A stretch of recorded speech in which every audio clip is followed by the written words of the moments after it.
Время новостей на канале Абаза. В студии Марина Будба. Здравствуйте. Сегодня в выпуске.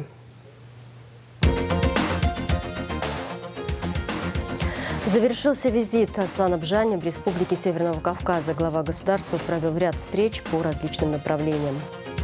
Сотрудничество набирает обороты. Встречи ректоров Абхазского государственного и Северокавказского федерального университетов. Выявить слабые места вековых строений. Пилотный проект Института экологии Абхазии и научно-исследовательского центра по проблемам экологической безопасности и сохранения благоприятной окружающей среды РАН. Начнем с официальной хроники. Завершился визит Аслана Бжани в Республике Северного Кавказа. С 6 по 9 сентября делегация Абхазии во главе с президентом Асланом Бжани пребывала в Карачаево-Черкесской республике. В рамках визита проведен ряд встреч, в частности, с главой КЧР Рашидом Темрезовым, добровольцами Карачаево-Черкесии, матерями погибших. Также глава государства принял участие в торжественной церемонии, посвященной столетию образования КЧР. С 9 по 10 сентября проходил визит президента в Кабардино-Балкарскую республику. Президент и глава КБР провели встречу по видеосвязи из-за болезни Казбека Кокова. Президент также встретился с добровольцами Кабарды и ответил на волнующие их вопросы. Визит также приурочен к столетию со дня образования КБР. С 10 по 12 сентября Аслан Бжани находился с визитом в Республике Адыгея. Делегация Абхазии во главе с президентом приняла участие в инаугурации избранного главы республики Мурата Кумпилова. Уважаемый Мурат Карабиевич, от имени народа Республики Абхазия и от себя лично поздравляю вас с вступлением в должность главы Республики Адыгея.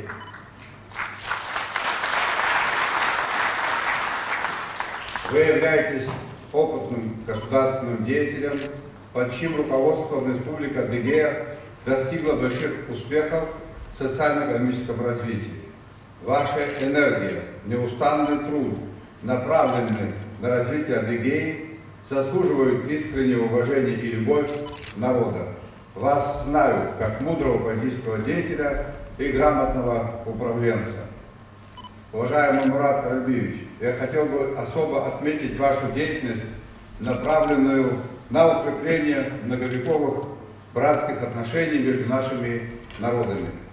В этой связи должен подчеркнуть роль добровольческого движения, которую сложно переоценить. Братья адыги встали на защиту Абхазии, были рядом с нами в сложнейшее время. Многие из них сложили свои головы за свободу и независимость нашего государства. Народ Абхазии всегда будет это помнить. Сегодня перед руководством республики стоят серьезные задачи, и я уверен, что ваш профессионализм и авторитет послужат прочной основой для их успешного решения на благо дальнейшего процветания Республики Адыгея. Желаю вам, дорогой Мурат Карабиевич, успехов в вашей ответственной государственной деятельности на благо народа Адыгеи. Также прошла встреча главы государства с добровольцами, принимавшими участие в Отечественной войне народа Абхазии. В рамках визита глава государства провел ряд встреч по различным направлениям. Обострение ситуации на армяно-азербайджанской границе. В ночь с 12 на 13 сентября Минобороны Армении заявила, что с армянской стороны есть убитые и раненые в результате вооруженного конфликта на границе с Азербайджаном. По утверждению ведомства, азербайджанские войска наносят удары по объектам гражданской инфраструктуры. Пашинян обсудил ситуацию на армяно-азербайджанской границе и деэскалацию напряженности уже с представителями 3 стран. К разговорам с Путиным и Макроном добавилась телефонная беседа с Блинкеном. Азербайджанские СМИ со ссылкой на источники сообщили, что Баку и Ереван договорились о прекращении огня с 8:00 по московскому времени 13 сентября. Сегодня же Армения попросила Совбез ООН созвать экстренное заседание из-за ситуации на границе, сообщает РИА Новости со ссылкой на источник. Это намерение поддержала Франция. Уже ближе к вечеру 13 сентября Минобороны Армении заявила о снижении интенсивности стрельбы на границе.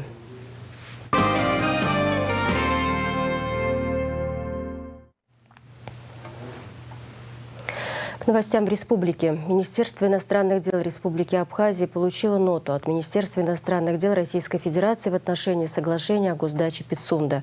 В документе, в частности, отмечается, российская сторона предполагает использовать объект земельные участок акватории моря, упомянутые в статье 4 соглашения, исключительно для проведения государственных мероприятий с участием лиц, подлежащих государственной охране в соответствии с законодательством Российской Федерации, а также для их оздоровительного отдыха. Согласно статье 6 договора, эксплуатация объекта не может осуществляться в ущерб суверенитету, безопасности, политическим, военным, научно-техническим, экономическим и экологическим интересам Республики Абхазия. Поступившая нота будет доведена до депутатов Народного собрания, парламента, руководителей партий, общественных организаций, руководства Совета старейшин Республики Абхазия. Премьер-министр Александр Ангваб провел встречу с делегацией Северокавказского федерального университета, которую возглавляет ректор университета Дмитрий Беспалов. Делегация находится в Абхазии в рамках поручения правительства Российской Федерации в ответ на обращение премьер-министра Александра Ангваба с ходатайством о развитии сотрудничества, в оказании методической и научно-технической помощи, содействия в подготовке и повышении квалификации преподавательского состава общеобразовательных учреждений республики. Накопленный опыт взаимодействия признан успешным, поэтому руководство правительства Абхазии считает важным развитие двусторонних отношений. В этом году планируются мероприятия по организации и обеспечению деятельности научно-образовательного центра для педагогов республики, обучение государственных служащих, специалистов в области туризма и гостиничного дела, обучение работников системы общего образования, проведение тренингов и мастер-классов для учителей русского языка и другие мероприятия. Совместно с Академией наук Абхазии и АГУ в ноябре 2022 года на базе Северокавказского федерального университета планируется проведение международной научно-практической конференции. Сотрудничество набирает обороты. Ректор Абхазского государственного университета Олег Угварами встретился с коллегой Северокавказского федерального университета Дмитрием Беспаловым. В ходе встречи стороны обсудили дальнейшее сотрудничество, в том числе проведение молодежного научно-образовательного форума. Слово Анастасии Никоновой. Посещение Абхазского госуниверситета для ректора Северокавказского федерального университета Дмитрия Беспалова уже становится традиционным. За последние несколько лет вузы подписали ряд договоров о сотрудничестве, напомнил, приветствуя гостя, ректор АГУ Олег Угварами. Был упор на историков, юристов и биологов. Мы заблаговременно провели Олимпиаду «Путь к вершинам» назвали. И победителей, и призеров, и даже некоторых, в которых мы увидели, что здесь недоработка не только его, но и учителя. Жизнь движется вперед. Все будет хорошо. У вас прекрасные дети. У нас прекрасные дети. Дети вообще. Любой ребенок – это объект, дум не только родителей, а государств над ними. Поэтому уверен, что у нас все получится. Ректор Северокавказского федерального университета Дмитрий Беспалов, приветствуя коллег, отметил, подписанный договор о сотрудничестве успешно реализуется. Работоспособность университета, его развитие – это, безусловно, роль его лидера, ректора университета. И, Олег Алексеевич, в этом плане хотел вас поблагодарить за поддержку наших двусторонних форматов сотрудничества. В то же время достижение результатов невозможно без настоящей команды, можно сказать, тех людей, которые заинтересованы в достижении результата. Совершенствование команды, привлечению в свою команду тех коллег, которые обладают большим опытом не только в научно-образовательной сфере, но и в жизни, в части реализации различных экономических вопросов. Это правильное решение, это действительно возможность всесторонне смотреть на, прежде всего, подготовку кадров и подготовку кадров необходимо реализовывать, в том числе учитывая практикоориентированный подход. Сотрудничество АГУ и Северо-Кавказского университета – это не просто совместные образовательные программы, а в том числе работа Международной научно-исследовательской лаборатории «Право, законодательство и правовая политика». Фактически, вот, насколько я информирован, уже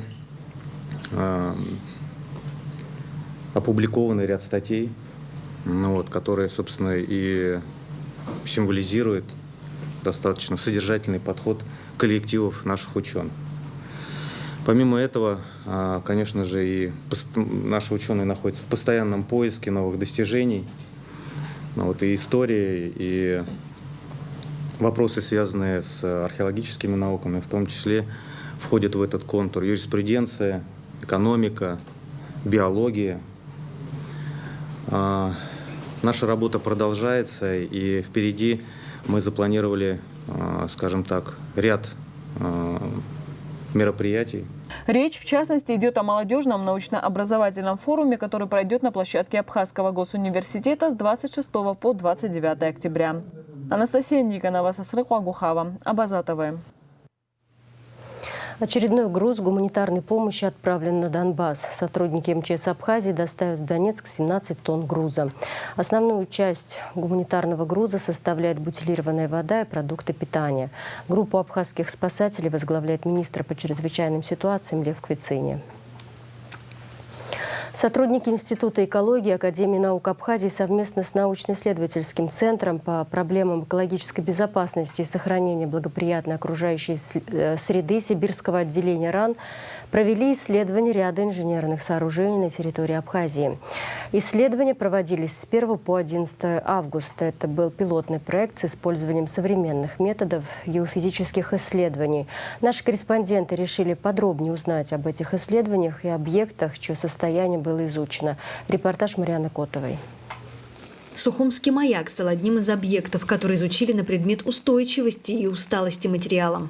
Вот, если вы покажете нашим зрителям, вот эти объекты такие металлические, это сваи, которые прикреплены заклепками к самому маяку и удерживают его в вертикальном положении. Но, как вы можете видеть, вот на некоторых сваях, 2 сваи конкретно, у них отсутствуют заклепки. То есть некоторые заклепки просто выпали от излишнего напряжения. То есть маяк наклонялся, и пару заклепок отлетело в момент этого наклона. И вот эти 2 сваи, они испытывают сегодня некоторое дополнительное напряжение. Если заклепки поставить, что будет? Нет, это не исправит ситуацию. Я думаю, что либо нужно дублировать сваю рядом, либо дублировать еще один трос, который убрал бы это напряжение. Сухумский маяк пережил не одну войну. Во время русско-турецкой его пытались свалить, стреляли в него из пушек, но так и не смогли победить инженерное сооружение.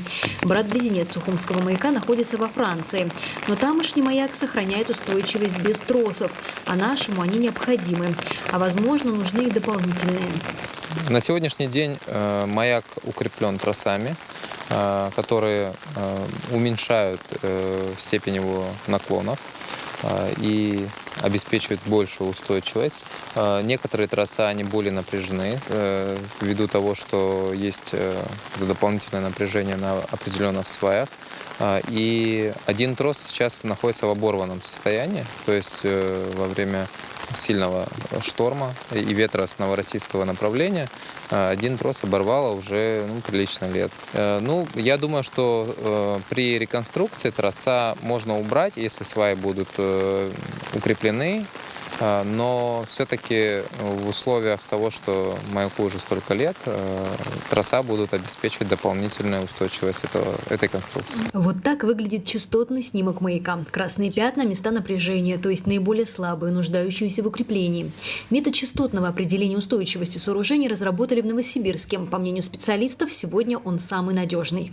И он позволяет даже определить степень усталости материала. Грубо говоря, если у нас маяк железный, это не значит, что он постоянно одинаково крепкий. То есть от того, что на него существует воздействие ветровое, воздействие климата, воздействие грунтов и наклонов, которые присутствуют из-за ветра, материал имеет свойство уставать. И оценить этот процент износа вот, удалось, и процент износа говорит о том, что маяк ремонтопригодный. С помощью этого метода изучили устойчивость нескольких объектов в Абхазии, в том числе Гуместинского моста, Новоафонского монастыря, Совмина и здания Госуниверситета. Ни по одному из объектов нет катастрофических данных. Все эти сооружения довольно крепкие, но с оговорками. При реконструкции Абхазского государственного университета была проведена работа по укреплению утеса и по укреплению края Абхазского государственного университета, который выходит в сторону склона. Сейчас мы попытались оценить состояние, насколько там продолжаются эти процессы, насколько там все стабильно. При помощи томографии геологической структуры было определено, что сам корпус Государственного университета находится в достаточно стабильном состоянии, хотя некоторые напряжения фундамента там присутствуют. Пока что каких-то серьезных последствий этого нет, но я думаю, что в последующем мы будем следить за этим. Если будет протекать какая-то динамика этого процесса, будет необходимо принять ряд мер на то, чтобы этот процесс остановился. Совмин тоже, исходя из данных исследований, можно отремонтировать, но не без оглядки на полученные результаты. Нагружать здание нельзя, в фундаменте есть слабые места. Исходя из первичных данных, можно сказать, что это здание подлежит реконструкции. И его можно будет восстановить, но с некоторыми дополнительными работами по укреплению узлов этого здания. Еще один метод, который используют новосибирские ученые – геологическая томография. С ее помощью можно исследовать грунты и породы на большой глубине, обнаруживать пустоты и оценивать степень влажности, которая может привести к деформации и обрушению зданий. Так удалось выявить обводнение части конструкции плотины Гальского водохранилища. Было обнаружено обводнение зон прикосновения плотины с коренной породой. То есть там, грубо говоря, два холма по краям, один из которых не столь хорошо защищает от проницания воды, как сама плотина. И он находится в обводненном состоянии на глубине около 50 метров. Это не фатальная ситуация, то есть там нету какой-то ужасной вещи, которую необходимо срочно, экстренно купировать, но тем самым мы можем понять, что некоторые процессы, протекающие в некотором отдалении от этого объекта, они связаны именно с этим. Ну, например, там, появление какого-то оврага на расстоянии там, около 500 метров от этого объекта. Все эти исследования необходимы для оценки состояния старых зданий и сооружений, грунта перед строительством новых. Для Абхазии с ее неустойчивым и влажным грунтом такие исследования актуальны всегда. Но пока это был пилотный проект. Для того, чтобы проводить подобные исследования на постоянной основе, необходимо дорогостоящее оборудование и обученные специалисты. Все постройки у нас находятся на низменности. Это зона с повышенным содержанием обводненных полостей, то есть это низменность, куда вся влага стекает. И необходимо уже при строительстве, в зависимости от того, какое здание мы планируем строить, смотреть, существуют ли там какие-то полости, существуют, например, родники, там, не знаю, пустоты. Потому что когда мы построим это здание, может произойти обрушение, схлопывание этих пустот, и здание может наклониться. Кстати, это очень часто можно видеть у нас в городе, и как старые здания имеют свойство наклоняться, так и новые постройки могут подвергаться этим же процессам. Поэтому, когда мы строим, нам необходимо уже знать геологическую структуру. Конечно, есть карты советского периода, которые говорят там, о структуре этой местности, но тем не менее, когда мы делаем в частности, прямо под этим зданием, мы можем точно оценить состояние, в котором, этажность этого здания с тем фундаментом, который планируется заложить туда. Если власти республики будут заинтересованы в том, чтобы использовать высокотехнологичный подход во всем, что касается строительства и эксплуатации зданий и инженерных сооружений, то предпримут меры для того, чтобы в Абхазии такие методы стали доступны. Марьяна Котова, Саида Гухава, Абаза ТВ.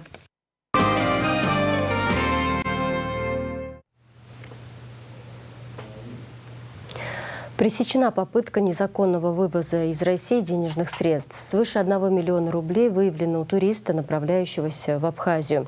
При проведении таможенного контроля багажа и ручной клади физических лиц, следующих из России в Абхазию, сотрудниками таможенного поста МАП «Адлер», был остановлен гражданин, проходивший по зеленому коридору. Таможенную декларацию мужчина не подавал. Осмотрев его багаж с помощью рентген-техники, в дорожной сумке таможенники выявили наличные денежные средства в сумме 1 миллион 100 тысяч рублей.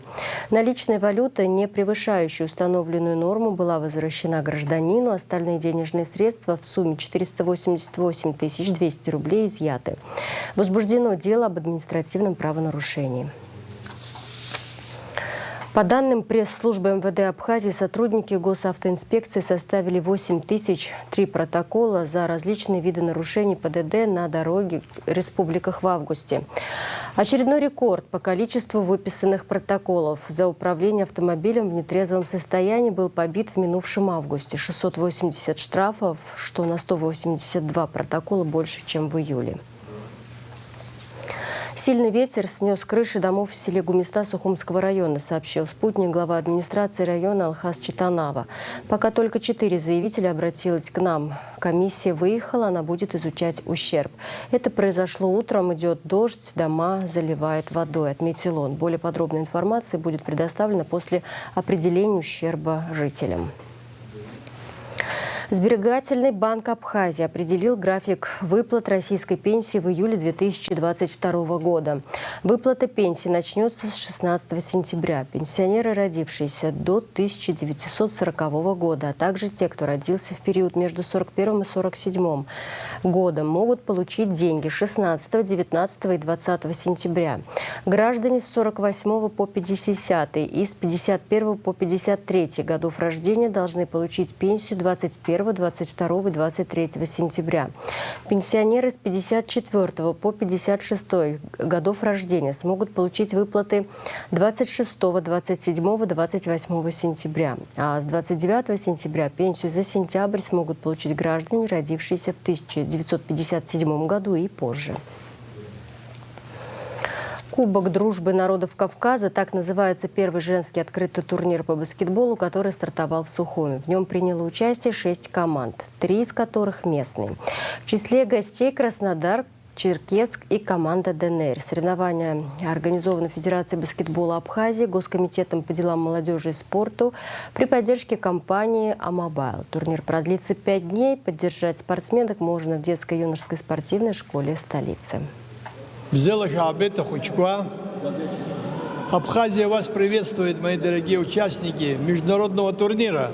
В Абхазии проводится немало международных турниров среди взрослых команд, среди молодежных команд, детских команд. Проводятся внутренние турниры, делается много для того, чтобы спорт развивался. Почему? Потому что спорт очень важно. Вот вы приехали сегодня на этот турнир, здесь вы познакомитесь со своими сверстниками, молодыми людьми, которым будет общаться потом, будет двигаться по спортивной дороге все выше и выше. И ваше это знакомство, которое состоится в Абхазии, оно останется в вашей памяти. Я от имени членов исполкома Национального олимпийского комитета и от себя лично хочу вас всех поприветствовать в Абхазии.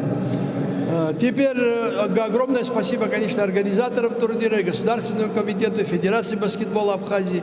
Еще в советское время, когда Абхазия была автономной республикой, в Абхазии развивалось столько видов спорта, что в некоторых союзных республиках даже половины того не было. И все равно после войны, которая прошла, когда грузины хотели уничтожить Абхазию и абхазов, после войны все это возрождается. И мне очень приятно сегодня вас встречать, девочек молодых. Репортаж с открытия турнира «Кубок дружбы народов Кавказа» смотрите в рубрике «Амшахтес». Вечер джаза, посвященный 875-летию Москвы, прошел на крыше Московского культурно-делового центра «Дом Москвы» в Сухуми. Видео создано при поддержке культурного фонда, платформы и киностудии Art Status Production.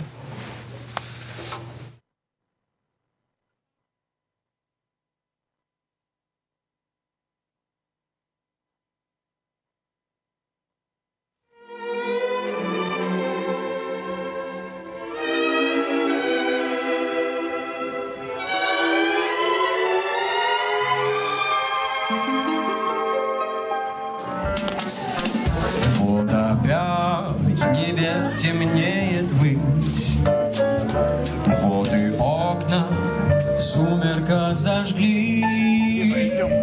Здесь живут мои друзья, и дыхание затая. В ночные окна вглядываюсь я. Он мне дорог с давних лет, и его яснее нет. Московских окон не гаси свет. Я люблю под окнами мечтать.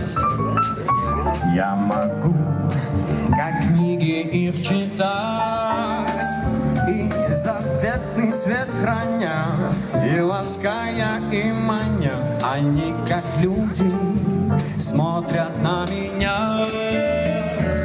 И заветный свет храня, и лаская, и маня. Они, как люди, смотрят на меня. Сегодня мы собрались здесь для того, чтобы отметить 875-летие города Москвы. Можно, я думаю, без преувеличения сказать, что Москва является одним из лучших городов на этой земле. С каждым днем она становится красивее, уютнее, современнее. По традиции в эти дни в Москве проходит масса праздничных мероприятий. И так как Дом Москвы является такой частичкой, можно сказать, Москвы в Республике Абхазия, мы не имели права пройти мимо этого мероприятия, этого события. Хотелось бы пожелать Москве мира и процветания, а его жителям и гостям здоровья и благополучия. Сегодня при финансовой поддержке правительства Москвы организован этот вечер для вас. Мы надеемся, что вы получите исключительно положительные эмоции.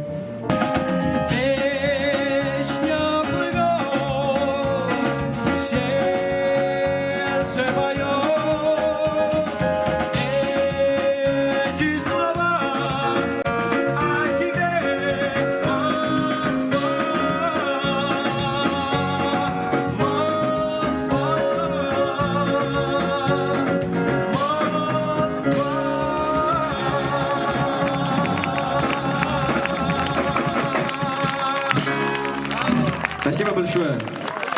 С праздником вас. С праздником всех.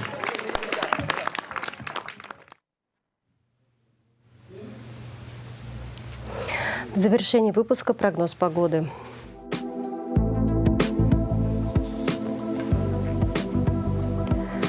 В среду, 14 сентября, в Абхазии облачная погода с прояснениями. Дождь разной интенсивности и продолжительности. Гроза. Атмосферное давление пониженное. Будет медленно расти. Температура воздуха ночью 14-19, днем 18-23. Температура морской воды 26.